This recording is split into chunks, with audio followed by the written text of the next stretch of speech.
বিশ্বের মধ্যে এমন একটি মুসলিম প্রদেশ রয়েছে যেখানে বীরদের বসবাস, আর এই প্রদেশে ইসলামিক শরিয়া আইন চালু রয়েছে, যেখানে মদ বিক্রি নিষেধ। এমনকি তারা খুবই অতিথিপরায়ণ লোক। এখানকার ছেলেদের নাম মোহাম্মদ রাখলেই সরকার পুরস্কার দেয় $1265 করে। আরেকটি আকর্ষণীয় স্থানীয় বৈশিষ্ট্য হল নাচ। রাশিয়ার মূল ভূখণ্ডের অভ্যন্তরে এই গোষ্ঠীকে চেচিনিয়া নাম দেয়া হয়েছে। অনেকে চেচিনিয়াকে স্বাধীন রাষ্ট্র মনে করলেও এটি আসলে স্বাধীন দেশ নয়, রাশিয়ার একটি প্রদেশ। চেচিনিয়ার মুসলমানরা মোটেই অন্য দেশের মুসলমানদের মতো নয়। এরা যেমন শক্তিশালী তেমনি শিক্ষিত।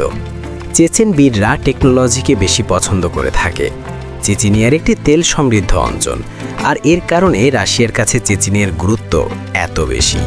এই খনিজ তেলের বিপুল সম্পদকে কেন্দ্র করেই চেচিনিয়া গড়ে উঠেছে রাশিয়ার প্রধান পেট্রোলিয়াম শিল্প। চেচিনিয়ার বেশিরভাগ মানুষ শাফি ও হানাফি মাযহাবের। তারা চেচেন ও রুশ ভাষাতে কথা বলে। রুশভাষীর সংখ্যা বেশি, প্রায় 73%। বর্তমানে চেচিনিয়ার ধর্মনিরপেক্ষ স্বাধীন। 1928 সালে এই অঞ্চলকে বিভক্ত করা হয় 7টি প্রদেশে, আর এসব প্রদেশের মধ্যে চেচিনিয়া একটি।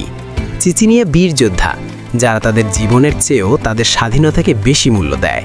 গজনিতে অসংখ্য রেস্টুরেন্ট থাকলেও সেখানে মদ বিক্রি করা হয় না। এছাড়াও পোশাক পরেরও কিছুটা কঠোরতা আরোপ করা হয়েছে। এই প্রদেশে চেচিনের ছেলেদের নাম মোহাম্মদ রাখলেই পুরস্কার, বা তার পরিবার বা ঘনিষ্ঠ সাহাবীদের নাম রাখলেই ছেলেদের পরিবারের 1 লাখ রুবেল অর্থাৎ $1265 করে দেওয়ার ঘোষণা দিয়েছেন চেচেনিয়ার আহমদ কাদিরভ ফাউন্ডেশন।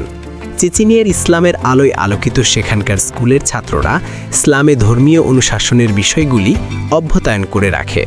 600 খ্রিস্টাব্দের মধ্যে ইসলামের খেলাফতে প্রথম দক্ষিণ ককেসাস অঞ্চল প্রবেশ করে।